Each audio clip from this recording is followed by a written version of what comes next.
تراوی اور نمازوں میں کمی ہوگی نہ روزوں میں، کرو مل کر یہ نیت، ماہ رمضان آ گیا ہے۔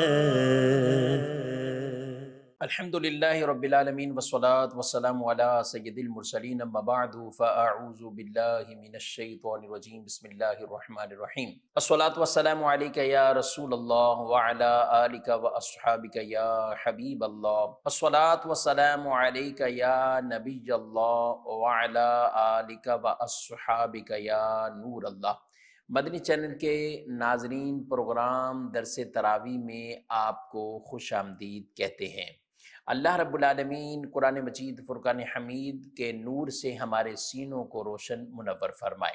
ناظرین کرام، آج 7 رمضان المبارک ہے اور پارہ بھی آج ہمارا 7واں ہے۔ انشاءاللہ 7ویں پارے کا کچھ خلاصہ پیش کرنے کی سعادت حاصل کریں گے۔ اول تاخیر ہمارے ساتھ پروگرام میں آپ شامل رہیے، انشاءاللہ قرآن مجید کی آیات مبارکہ اور ان کی تفاسیر سمجھنے کی سعادت حاصل ہوگی۔ اللہ پاک نے قرآن پاک کے 7ویں پارے کی سب سے پہلی آیت مبارکہ میں ارشاد فرمایا ہے، وَإِذَا سَمِعُوا مَا أُنزِلَ إِلَى الرَّسُولِ تَرَىٰ أَعْيُنَهُمْ تَفِيضُ مِنَ الدَّمْعِ مِمَّا عَرَفُوا مِنَ الْحَقِّ يَقُولُونَ رَبَّنَا آمَنَّا فَاكْتُبْنَا مَعَ الشَّاهِدِينَ۔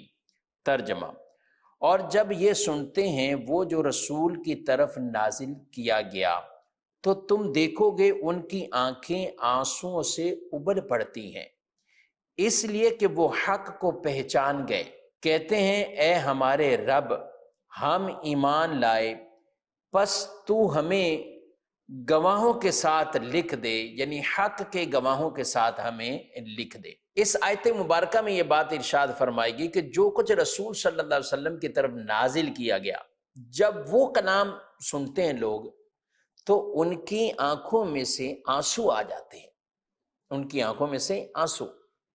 یہاں پر ایک واقعے کی طرف اشارہ ہے، اور وہ واقعہ یہ تھا کہ حبشہ کی طرف صحابہ کرام علیہ مردوان نے جو ہجرت کی، یعنی چند اصحاب نے جب وہاں پہنچے تو نجاشی بادشاہ نے حضرت جعفر طیار رضی اللہ عنہ ان سے فرمایا کہ کیا بی بی مریم یعنی حضرت عیسیٰ علیہ السلام کی والدہ، ان سے متعلق تمہارے پاس جو قرآن ہے، کتاب ہے، اس میں کچھ نازل ہوا؟ انہوں نے وہاں تلاوت کی، سورہ مریم کی اور کچھ حصہ طٰہٰ سورت کا۔ جب ان صورتوں کو انہوں نے سنا تو وہ سن رہے ہیں تو نجاشی بادشاہ اور دیگر ان کی آنکھوں میں سے آنسو آ گئے۔ اچھا، پھر 70 افراد وہاں سے یہ مکہ مکرمہ میں آئے رسول اللہ صلی اللہ علیہ وسلم کی بارگاہ میں، تو آپ صلی اللہ علیہ وسلم نے انہیں سورہ یاسین کی تلاوت سنائی۔ جب سورہ یاسین کی تلاوت سنائی نا تو ان کے بھی آنکھوں میں سے آنسو آ گئے اور یہ زار و قطار رونے لگ گئے۔ ان دونوں واقعات کی طرف یہ اشارہ کیا گیا ہے، وَإِذَا سَمِعُوا مَا أُنزِلَ إِلَى الرَّسُولِ تَرَىٰ أَعْيُنَهُمْ تَفِيضُ مِنَ الدَّمْعِ مِمَّا عَرَفُوا مِنَ الْحَقِّ يَقُولُونَ رَبَّنَا آمَنَّا فَاكْتُبْنَا مَعَ الشَّاهِدِينَ۔ کیا آپ ان کو دیکھیں گے کہ ان کی آنکھوں میں سے آنسو نکل رہے ہیں، ان کی آنکھوں میں سے آنسو نکل رہے ہیں۔ یاد رکھیں ناظرین کرام، قرآن سننا اور قرآن پڑھنا یہ کبھی بھی موقوف نہیں کرنا چاہیے۔ قرآن پڑھتے رہیں۔ بعض کہتے ہیں ہمیں قرآن آتا نہیں، اٹک اٹک کے پڑھتے ہیں۔ کیا آپ نہیں جانتے رسول اللہ صلی اللہ علیہ وسلم نے کیا فرمایا؟ ارشاد فرمایا جو قرآن پڑھنے میں ماہر ہے وہ کرامن کاتبین کے ساتھ ہے، اور جو شخص رک رک کر قرآن پڑھتا ہے وہ اس پر شاق ہے، یعنی اس کی زبان آسانی سے نہیں چلتی، تکلیف کے ساتھ ادا کرتا ہے، اس کے لیے 2 اجر ہیں 2 ثواب ہیں، اس کے لیے 2 اجر ہیں 2 ثواب۔ سبحان اللہ۔ ایک روایت میں فرمایا اپنی آنکھوں کو بھی عبادت میں سے حصہ دو۔ پوچھا گیا کہ آنکھوں کا حصہ کیا ہے؟ تو ارشاد فرمایا دیکھ کر جب قرآن پڑھو گے تو آنکھوں کو بھی عبادت میں سے حصہ مل جائے گا۔ با وضو قرآن کو چھونا، ہاتھ لگانا، قرآن کو دیکھنا، یہ سارے اجر والے کام ہیں، ثواب والے کام ہیں، اللہ اس پر اجر عطا فرمائے گا۔ جس کو دیکھنا ہی عبادت ہے تو پھر آدمی جب اس کی تلاوت کرے گا تو اللہ اس کو کتنا اجر عطا فرمائے. مزید آگے بڑھتے ہیں. اللہ پاک نے یہ بات ارشاد فرمائی ایمان والوں سے کہ جو چیزیں تمہارے لیے حلال ہیں اسے حرام نہ کرو، اسے اپنے اوپر حرام نہ کرو. یا ایھا الذین آمنوا لا تحرموا طیبات ما احل اللہ لکم ولا تعتدوا ان اللہ لا يحب المعتدین وَكُلُوا مِمَّا رَزَقَكُمُ اللَّهُ حَلَالًا طَيِّبًا وَاتَّقُوا اللَّهَ الَّذِي أَنْتُمْ بِهِ مُؤْمِنُونَ. ترجمہ: اے ایمان والو، پاکیزہ چیزوں کو حرام نہ قرار دو جنہیں اللہ نے تمہارے لیے حلال فرمایا ہے، اور حد سے نہ بڑھو، بے شک اللہ حد سے بڑھنے والے کو ناپسند فرمایا ہے. انہیں پسند نہیں فرماتا جو حد سے بڑھتے. اور جو کچھ تمہیں اللہ نے حلال پاکیزہ رزق دیا ہے اس میں سے کھاؤ، اور اس اللہ سے ڈرو جس پر تم ایمان رکھنے والے ہو. اس اللہ سے ڈرو جس پر تم ایمان رکھنے والے ہو. اس کے پیچھے بھی ایک پورا واقعہ ہے. کچھ افراد یہ جمع ہوئے حضرت عثمان بن مظعون ان کے گھر پہ. اب جب یہ جمع ہوئے وہاں پہ تو انہوں نے آپس میں ایک ترک دنیا پر عہد کیا، یعنی قسم اٹھا لی کہ ہم ترک دنیا کرتے ہیں، ہم نہ ٹاٹ پہنیں گے، ہمیشہ روزے رکھیں گے، رات کو سوئیں گے نہیں، عبادت کریں گے، عورتوں سے دور رہیں گے. یعنی مختلف طرح کی انہوں نے یہ ارادے کر لیے. اور اس پر اللہ پاک نے یہ آیت مبارکہ نازل فرما دی کہ یہ جو سونا ہے، آرام کرنا ہے، یا روزے نفلی رکھنا اور کبھی نفلی چھوڑ دینا، یہ سارے کام، اور پھر یہ کہ لباس نہیں پہنے ہم ٹاٹ پہنیں گے، اور اس پر عہد کر لینا، قسمیں اٹھا لینا، رب تعالیٰ نے اس پر قرآن میں یہ آیت نازل کی اور ایک اعتدال کا حکم ارشاد فرمایا. اے ایمان والو، جب اللہ نے تمہارے لیے جو حلال کی ہے اسے حرام کیوں قرار دیتے ہو؟ جو حرام اللہ کی طرف سے وہ حرام، جو حلال اللہ کی طرف سے وہ حلال. اب تم اس میں اپنی مرضی کیوں کرتے ہو؟ اب تم نے چونکہ کر دیا، لیکن پھر بھی فرمایا کھاؤ، حلال ہے، طیب ہے، تم کھاؤ، ان کو تم کھاؤ. رسول اللہ صلی اللہ علیہ وسلم نے تعلیم دی کہ میری سنت یہی ہے، میں رات کو سوتا بھی ہوں، آرام بھی کرتا ہوں، نماز بھی پڑھتا ہوں، نفلی روزے رکھتا بھی ہوں، چھوڑتا بھی ہوں. نفلی روزے رکھتا بھی ہوں، میں نفلی روزے چھوڑ بھی دیتا ہوں، آرام بھی کرتا ہوں، ازواج بھی ہیں. تو یہ ساری چیزیں، اور یہ تم جو عہد کر رہے ہو ترک دنیا کا، اس کی اسلام میں گنجائش نہیں، اسلام اس سے منع کرتا. تو پھر انہوں نے کہا تھا یہ سارے کام کرو اور اپنی قسموں کا تم کفارہ دو. تو ہمیں اسلام نے بڑا ایک اعتدال والے احکامات بیان فرما دیے. عبادت میں بھی ایسے غلو نہ کرو کہ کسی اور کے حق تلف ہو جائیں. ہمیں فرمایا اپنے تمہارے جسم کا حق ہے، آنکھوں کا حق ہے، مہمانوں کا حق ہے، ملاقات کرنے والوں کا حق ہے، تمہارے اپنی جان کا بھی حق ہے، اور تمہاری اہلیہ کا بھی تم پر حق ہے. یہ سب حقوق بیان فرمائے. نبی کریم صلی اللہ علیہ وسلم کی بارگاہ میں جب کبھی کوئی بیان ہوتا کہ فلاں عورت ہے پوری رات عبادت کرتی ہے، سوتی نہیں ہے، تو آپ صلی اللہ علیہ وسلم نے فرمایا کہ اسے کہو کہ سویا کرے، سو، اور جتنا آسانی سے کر سکو وہ کرے. پھر ارشاد فرمایا تم اکتا جاؤ گے، رب نہیں اکتائے گا، یعنی اللہ کی رحمت نہیں اکتائے گی، تم اکتا جاؤ گے. تو جو خوش دلی سے، محبت سے جو کچھ عبادت ہو سکتی وہ کرو.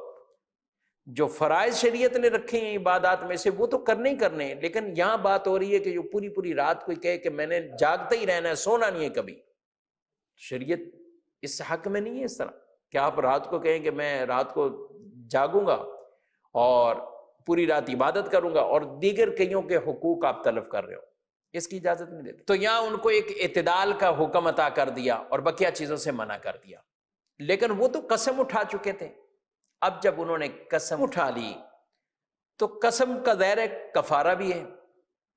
تو اللہ پاک نے قسم کے جو احکامات ہیں، جو کفارے ہیں، ان کو بیان فرما دیا. وہ بھی اسی 7ویں پارے میں فرمایا لا یؤاخذکم اللہ باللغو فی ایمانکم ولکن یؤاخذکم بما عقدتم الایمان فکفارتہ اطعام 10 مساکین من اوسط ما تطعمون اہلیکم او کسوتہم او تحریر رقبہ فَمَن لَّمْ يَجِدْ فَصِيَامُ ثَلَاثَةِ أَيَّامٍ ذَلِكَ كَفَّارَةُ أَيْمَانِكُمْ إِذَا حَلَفْتُمْ وَاحْفَظُوا أَيْمَانَكُمْ كَذَلِكَ يُبَيِّنُ اللَّهُ لَكُمْ آيَاتِهِ لَعَلَّكُمْ تَشْكُرُونَ۔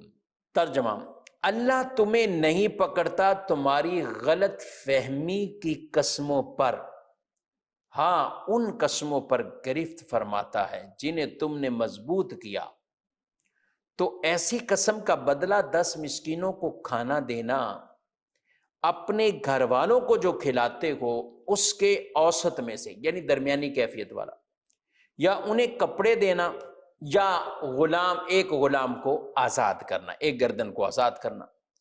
تو جو ان میں سے کچھ نہ پائے تو 3 روزے رکھنا، جو ان میں سے کچھ نہ پائے تو پھر 3 روزے رکھنا۔ یہ بدلہ ہے تمہاری قسموں کا جب تم قسم کھاؤ، اور اپنی قسموں کی حفاظت کرو۔ اسی طرح اللہ تم سے اپنی آیتیں بیان فرماتا ہے کہ کہیں تم احسان مانو، اللہ کا احسان مانو۔ اب یہاں پر ناظرین کرام قسموں کے کفارے کے حوالے سے یہ پورا بیان ہو گیا۔ ایک ہوتی وہ قسمیں جو لغو قسمیں ہوتی ہیں، جن کے بارے میں فرمایا اللہ اس پر تمہاری کوئی پکڑ نہیں فرماتا، گرفت نہیں فرماتا۔ اور ایک وہ قسم جسے یمین منعقدہ کہا جاتا ہے، یعنی آئندہ کسی کام کے کرنے یا نہ کرنے پر جو قسم کھائی گئی کہ میں نے یہ کام نہیں کرنا یا میں نے یہ کام کرنا ہے، تو اس کے برخلاف کوئی کرتا ہے تو اس پر کفارہ لازم ہوگا۔ اب کوئی قسم کھائے کہ اللہ کی قسم فلاں جگہ نہیں جانا، فلاں جگہ شادی نہیں کرنی، یا فلاں جگہ یہ کام نہیں کرنا، اب اس کا برعکس کیا، الٹ کر دیا، تو کفارہ لازم ہوگا۔ تو یہ کہہ رہتی یمین منعقدہ کہ آئندہ کے کسی معاملے کے حوالے سے قسم اٹھانا، آئندہ کے کسی بھی معاملے پر قسم اٹھانا، تو یہ یمین منعقدہ، اور اس کا یہ کفارہ بیان ہوا۔ ایک قسم توڑی، 10 مسکینوں کو کھانا کھلائیں، جو اپنے گھر والوں کو کھلاتے ہیں وہ آپ اسی طرح کا درمیانی کیفیت والا کھلائیں، جن کو صبح کھلایا 10 کو انہی کو شام کو کھلانا ہے۔ اور آسان طریقہ یہ ہے کہ ایک صدقہ فطر ایک کو دیں، دوسرا دوسرے کو دیں، یعنی 10 شریف فقیروں کو 10 صدقہ فطر ادا کر دیں تو آپ کے قسم کے وہ کفارہ ہو جائے گا۔ یہ ایک قسم کا ہے۔ اب جتنی قسمیں کسی کی ایسی رہتی ہیں اور وہ منعقدہ تھیں جن پر کفارہ لازم ہوتا تو یہ سب بیان۔ اور اگر کوئی ایسی حالت کیفیت میں کہ وہ کھانا بھی نہیں کھلا سکتا، کپڑے بھی نہیں پہنا سکتا، غلام تو ہے نہیں، چونکہ ابھی غلامی والا وہ دور نہیں ہے کہ غلام آزاد کرے، تو اس شخص کے لیے پھر ہے کہ وہ 3 روزے رکھے۔ یہ 3 روزے اس کو قسم کے کفارے کے طور پر مسلسل رکھنے، یہ مسلسل رکھنے۔ مزید آگے بڑھتے ہیں ناظرین کرام کچھ مضامین کی طرف۔ اس بارے میں اللہ پاک نے یہ شراب اور جوئے ان کی حرمت کو بھی اسی پارے میں بیان فرمایا۔ یاد رکھیں کہ شراب یہ ابتدائی اسلام میں اس کی حرمت نہ تھی، مگر پھر آیت مبارکہ نازل ہوئی کہ نماز کا جب وقت ہو جائے یا کوئی آدمی یہ استعمال کرے تو وہ نماز کے قریب نہ جائے، یہ حرمت پہلے آئی، پھر مزید آگے، تو یوں ہوتے ہوئے یہ شراب کی حرمت آئی، یعنی ایک ساتھ حرمت نہیں، لیکن جب حرمت ہو گئی تو پھر سب کے لیے حرمت ہو گئی۔ اب لوگوں نے اپنے مٹکے اور جو کچھ بھی گھروں میں تھا، جب اعلان آ گیا حرمت کا تو سب کچھ انہوں نے گلیوں میں بہا دیا۔ یہ ہوتا ہے اطاعت الہی اور اطاعت رسول، کہ جب اللہ اور اس کے رسول کا کوئی حکم آ جائے تو پھر آدمی اپنی مرضی پر نہ رہے، پھر سب کچھ لٹا دے، پھر سب کچھ لٹائے، پھر ایسا نہ رہے۔ تو شراب کی حرمت، جوئے کی حرمت، یہ ان چیزوں کا ذکر بھی اسی پارے میں اللہ پاک نے بیان فرمایا۔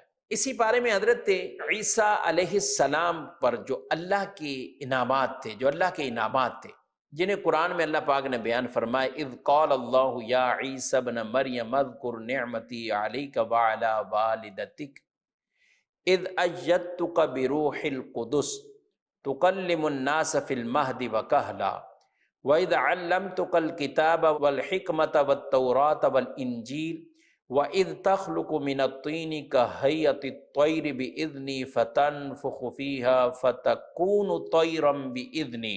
ارشاد فرمایا جب اللہ فرمائے گا اے مریم کے بیٹے عیسیٰ اپنے اوپر اور اپنی والدہ پر میرا وہ احسان یاد کرو جب میں نے پاک روح سے تیری مدد کی تو گہوارے میں اور بڑی عمر میں لوگوں سے باتیں کرتا تھا۔ یعنی حضرت عیسیٰ علیہ السلام جھولے میں تھے تو انہوں نے باتیں کرنا شروع کر دی۔ آپ کا چونکہ کوئی والد نہیں تھا تو جب ان کی والدہ پر معاذ اللہ کو تہمت لگنے لگی تو انہوں نے انہی کی طرف اشارہ کیا، فاشارت الیہ قالوا کیف نکلم من کان فی المہد صبیا۔ تو لوگوں نے کہا ہم اس سے بات کریں جو بھی بچہ ہے جھولے میں ہے، لیکن حضرت عیسیٰ علیہ السلام اسی جھولے کے اندر ہی آپ بول اٹھے۔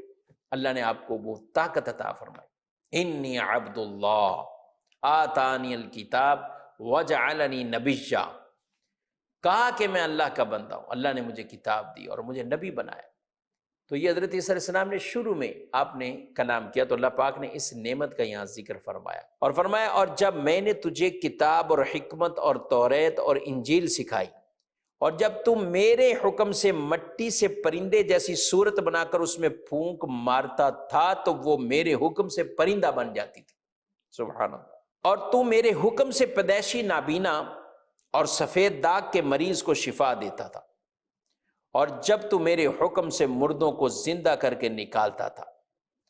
یہ اللہ پاک نے مختلف اپنی نعمتوں کا بیان فرمایا، اور یاد رکھیں ناظرین کرام اللہ کی نعمتوں کا ہمیشہ شکر ادا کرتے رہنا، ہمیشہ شکر۔ رب تعالیٰ نے انبیاء کو بھی اس طرح نعمت، ان کی امتوں کو بھی نعمتوں کا یاد دلایا کہ یہ یاد کرو، یہ یاد کرو، یہ یاد کرو۔ وَاذْكُرْ، قرآن پاک میں کتنی جگہ وَاذْكُرْ کہیں فَاذْكُرْ کہ یہ یاد کرو، یہ یاد کرو، یہ یاد کرو، کہ اللہ پاک نے یہاں کتنی کتنی نعمتیں فرمائی۔ اور یہ بھی نعمت کہ اللہ کی بارگاہ میں جب حضرت عیسیٰ علیہ السلام نے یہ دعا مانگی، اللہم ربنا انزل علینا مائدۃ من السماء تکون لنا عیدا لاولنا وآخرنا وآیۃ منک وارزقنا وانت خیر الرازقین۔ عیسیٰ بن مریم نے عرض کیا اے اللہ، اے ہمارے رب ہم پر آسمان سے ایک دسترخوان اتار جو ہمارے لیے اور ہمارے بعد میں آنے والوں کے لیے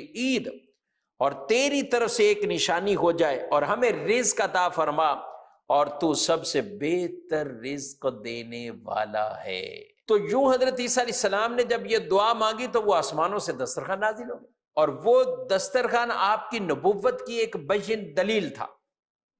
وہ نازل ہوا تو پھر آپ نے اللہ کا شکر ادا کیا اور فرمایا تکون لنا عید لاولنا وآخرنا، ہمارے پہلوں کے لیے بھی اور ہمارے بعد والوں کے لیے وہ عید کا دن ہوتا۔ اب دیکھیں ناظرین کرام، اللہ کی طرف سے کوئی نعمت ملے تو اسے عید سے تو تعبیر کیا ہے اور قرآن اسے بیان کر رہا ہے۔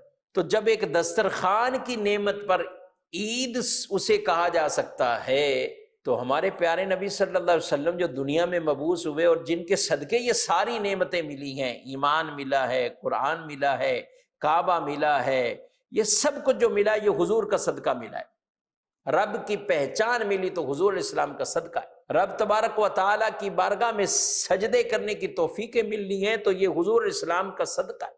تو جن کے صدقے ایمان کی دولت، قرآن کی دولت اور یہ سب کچھ ملا ہے تو وہ کتنی بڑی نعمت ہے۔ تو جب وہ دنیا میں مبعوث ہوئے تو اس دن کو اگر عید میلاد سے تعبیر کیا جاتا ہے تو اس میں کیا کوئی اچنبے والی بات ہے؟ اس میں کیا کوئی ایسی بات ہے کہ جس کے اوپر اعتراض ہو سکتا ہو؟ نعمت ملنے پر عید کا اطلاق ہوا ہے تو سب سے بڑی نعمت حضور علیہ الصلوۃ والسلام کی، تو وہاں پر بھی میلاد منانا اور اس میلاد کو عید سے تعبیر کرنا بالکل ٹھیک ہے۔ یہ کوئی وہ عیدیں نہیں ہے کہ جو عید الفطر یا عید الاضحیٰ ہے، یہ ایک خوشی کو عید سے تعبیر کرنا، کسی کے کوئی انعام نکل آئے، کوئی دوست آ جائے، کچھ اپنے عید ہو گئی تو یہ نارمل سے یہ خوشی کے موقع پر عید کا لفظ استعمال ہوتا ہے، کوئی حرج والی بات نہیں۔ مزید آگے بڑھتے ہیں ناظرین کرام، پیارے نبی علیہ السلام کی شان دیکھیے اور اس امت سے حضور کا پیار دیکھیے، آپ کو اس آیت سے اندازہ ہوگا۔ نبی پاک صلی اللہ علیہ وسلم نے جب قرآن پاک میں حضرت عیسیٰ علیہ السلام اور حضرت ابراہیم علیہ السلام کی وہ اقوال جو اللہ کی بارگاہ میں انہوں نے عرض کی اور پھر قرآن نے اسے بیان کیا، حضرت عیسیٰ علیہ السلام کیا کہتے ہیں؟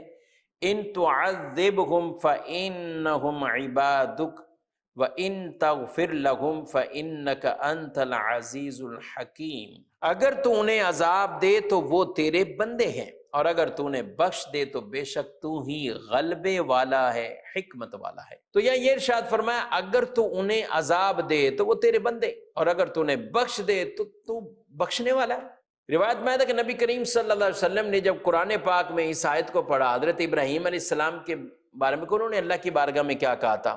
کہا رب انہن اضللن کثیرا من الناس فمن تبعنی فانہ منی، اے میرے رب ان بتوں نے بہت سے لوگوں کو گمراہ کر دیا، جو شخص میری پیروی کرے وہ میرے راستے پر ہے، یعنی جو میری پیروی کرے وہ میرے راستے پر ہے، وہ میرا ہے۔ اور حضرت عیسیٰ علیہ السلام نے یہ کہہ دیا ان تعذبہم فانہم عبادک وَإِن تَغْفِرْ لَهُمْ فَإِنَّكَ أَنْتَ الْعَزِيزُ الْحَكِيمُ۔ جب آپ صلی اللہ علیہ وسلم نے یہ دونوں آیتیں پڑھیں تو آپ رونے لگ گئے، میری امت میری امت میری امت۔ جبریل آ گئے، یا رسول اللہ صلی اللہ علیہ وسلم، اللہ فرماتا ہے آپ کیوں رو رہے؟ تو آپ اپنی امت کا معاملہ آپ نے بتایا۔ اللہ پاک نے جبریل کو ارشاد فرمایا کہ جاؤ میرے محبوب سے کہو کہ آپ کو آپ کی امت کے حوالے سے ہم رنجیدہ نہیں کریں گے، یعنی آپ راضی ہو جائیں گے، ہم آپ کو راضی کر دیں۔ اور یہی قرآن پاک میں وہ ایک دوسری آیت مبارکہ جس میں فرمایا وَلَسَوْفَ يُعْطِيكَ رَبُّكَ فَتَرْضَىٰ، آپ کو اتنا اللہ عطا فرمائے گا کہ آپ راضی ہو جائیں گے، آپ راضی ہو جائیں گے۔ اور میرے آقا صلی اللہ علیہ وسلم نے اس رضا کو بھی سبحان اللہ کیا خوبصورت انداز میں بیان فرمایا کہ میری رضا کا معاملہ ہے تو پھر میں اس وقت تک جنت میں نہیں جاؤں گا اگر میرا ایک بھی امتی کوئی دوزخ میں ہوا، ایک بھی امتی۔ سبحان اللہ، یہ امت سے پیار دیکھیے رسول اللہ صلی اللہ علیہ وسلم۔ تو پیارے نبی صلی اللہ علیہ وسلم تو امت کو اتنا یاد فرمائیں، امت امت امت۔ آج امت سے ہی سوال ہے آپ کب حضور کو یاد کرتے ہیں؟ بکثرت حضور کو یاد کریں۔ اعلیٰ حضرت کا بھی کیا خوبصورت ایک انداز ہے، سبحان اللہ۔ آپ فرماتے ہیں ہم ہیں ان کے، وہ ہیں تیرے، تو ہوئے ہم تیرے، اس سے بڑھ کر تیری سمت اور وسیلہ کیا ہے؟ اس سے بڑھ کر اور یعنی اللہ کی بارگاہ میں اور کیا وسیلہ؟ ان کی امت میں بنایا انہیں رحمت بھیجا، ان کی امت میں بنایا انہیں رحمت بھیجا، یوں نہ فرما کہ تیرا رحم میں دعویٰ کیا ہے، تیرا رحم میں دعویٰ کیا ہے۔ تو حضور علیہ السلام سے اتنے جڑ جائیں، لو اتنی لگا لیں، کوئی دن خالی نہ جائے جب آپ نبی صلی اللہ علیہ وسلم پر درود نہ بھیجے، حضور کو یاد نہ کریں۔ حضور علیہ السلام کی شفاعت اللہ ہم سب کو عطا فرمائے، اور ہم حضور علیہ السلام کا ہی وسیلہ اللہ کی بارگاہ میں پیش کرتے ہیں، اللہ ہماری حاجتیں پوری فرمائے۔ ناظرین کرام، چند آیات ہیں کہ جن کا خلاصہ میں نے پیش کیا ہے۔ اللہ رب العالمین ہم سب کو قرآن پاک سمجھنے کی بھی توفیق دے، اور سمجھ کر قرآن پڑھنا یقیناً یہ بہت بڑی عبادت اور ثواب کا کام ہے۔ اللہ اپنی بارگاہ میں قبول فرمائے، آمین بجاہ النبی الامین صلی اللہ علیہ وسلم۔ تراویح اور نمازوں میں کمی ہوگی نہ روزوں میں، کرو مل کر یہ نیت، ماہ رمضان آ گیا ہے۔